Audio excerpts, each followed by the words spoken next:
ഗാനരചയിതാവായ ശ്രീകുമാരൻ തമ്പിസാർ ഇങ്ങനെ പറയുകയുണ്ടായി, ലോകത്തിൽ കണ്ട ഏറ്റവും വലിയ ഗുരു യേശുക്രിസ്തുവാണ്. കാരണം അദ്ദേഹം തൻ്റെ ശിഷ്യരുടെ കാല് കഴുകി. ഈ സംഭവം യോഹന്നാൻ എഴുതിയ സുവിശേഷം 13-ാം അധ്യായത്തിൽ പറഞ്ഞിട്ടുണ്ട്. അതിൻ്റെ 17-ാം വാക്യം നമ്മളോട് പറയുന്നു, ഇത് നിങ്ങൾ അറിയുന്നുവെങ്കിൽ ചെയ്താൽ ഭാഗ്യവാന്മാർ. അറിഞ്ഞ കാര്യം നാം ചെയ്യണം എന്ന് അവിടെ പറഞ്ഞിരിക്കുന്നു. എന്താ യേശു ചെയ്തത്? 12 ശിഷ്യന്മാരെ വളരെ പ്രാർത്ഥനയോടെ തിരഞ്ഞെടുത്തു. ആ കൂടെ ഇസ്കരിയോത്താവ് യൂദായും ഉണ്ടായിരുന്നു. അവനെ തൻ്റെ കൂടെ കൊണ്ടു നടന്നു. 13-ാം അധ്യായം 1-ാം വാക്യത്തിൽ പറഞ്ഞിരിക്കുന്നു, പെസഹ പെരുന്നാളിന് മുമ്പേ താൻ ഈ ലോകം വിട്ട് പിതാവിൻ്റെ അടുക്കൽ പോകുവാനുള്ള നാഴിക വന്നു എന്ന് യേശു അറിഞ്ഞിട്ട് ലോകത്തിൽ തനിക്കുള്ളവരെ സ്നേഹിച്ചതുപോലെ അവസാനത്തോളം അവരെ സ്നേഹിച്ചു.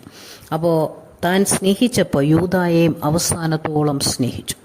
അവസാന ദിവസം പെസഹായുടെ സമയത്ത് ശിഷ്യരുടെ കാല് കഴുകുമ്പോൾ യൂദായുടെ കാല് കഴുകാതിരുന്നില്ല. യേശു അവൻ്റെയും കാല് കഴുകി. എത്രമാത്രം താഴ്മയുണ്ടെങ്കിലാണ് അത് ചെയ്യാൻ പറ്റുന്നത്, എത്രമാത്രം സ്നേഹമുണ്ടെങ്കിലാണ് അത് ചെയ്യുവാൻ സാധിക്കുന്നത്.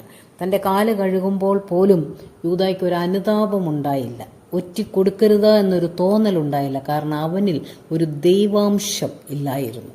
അതുകൊണ്ടാണ് അങ്ങനെ സംഭവിച്ചത്. പത്രോസ് എന്തെല്ലാം പറഞ്ഞാലും പത്രോസിലൊരു ദൈവ അംശം ഉണ്ടായിരുന്നത് കൊണ്ട് പത്രോസിന് ഒരു മടങ്ങിവരവുണ്ടായിരുന്നു. കർത്താവിനെ തള്ളിപ്പറഞ്ഞിട്ട് മടങ്ങി വന്നു. എന്നാൽ യൂദ യേശുവിനെ ഒറ്റിക്കൊടുത്തു. ആ യൂദായെക്കുറിച്ചും യേശുവിന് പറയാനുള്ളത് അവസാനത്തോളം ഞാൻ അവനെ സ്നേഹിച്ചു എന്നാണ്. അപ്പം നമ്മളോടും ദൈവം പറയുന്ന ഒരു കാര്യം ഇതാണ്, നമുക്ക് സ്നേഹിക്കാൻ പറ്റണം എല്ലാവരെയും. എളുപ്പമുള്ളൊരു കാര്യമല്ല. എന്നാൽ യേശുവിൽ ആശ്രയിച്ചാൽ അവൻ നമ്മെ സഹായിക്കും. അവൻ നമുക്ക് മാതൃക തന്നു. അതോടൊപ്പം അവൻ നമ്മളുടെ മേൽ അവൻ്റെ ശക്തിയെ പകർന്നു തന്നു. അതുകൊണ്ട് തന്നെ നമുക്കത് കഴിയും. 2, നമ്മുടെ താഴ്മ. ശിഷ്യരുടെ കാല് കഴുകിയ ഒരൊറ്റ ഗുരുവേ ഉള്ളൂ, അത് യേശുക്രിസ്തുവാണെന്ന് ലോകം വിളിച്ചു പറയുമ്പോൾ നമ്മളുടെ കർത്താവ് ശിഷ്യരുടെ കാല് കഴുകിയത് നമുക്ക് മാതൃക തന്നിട്ട് പറയുന്നു, ഇത് നിങ്ങൾ അറിയുന്നുവെങ്കിൽ ചെയ്താൽ ഭാഗ്യവാന്മാർ. അപ്പം ചെയ്ത് ഭാഗ്യമുള്ളവരായി ഈ ഭൂമിയിൽ ജീവിപ്പാൻ നമ്മൾക്കും താഴ്മ ധരിക്കാം. താഴ്മയുള്ളവരുടെ ഹൃദയം ദൈവം നോക്കുന്നു. നാശത്തിനു മുമ്പെയാണ് ഉന്നത ഭാവം.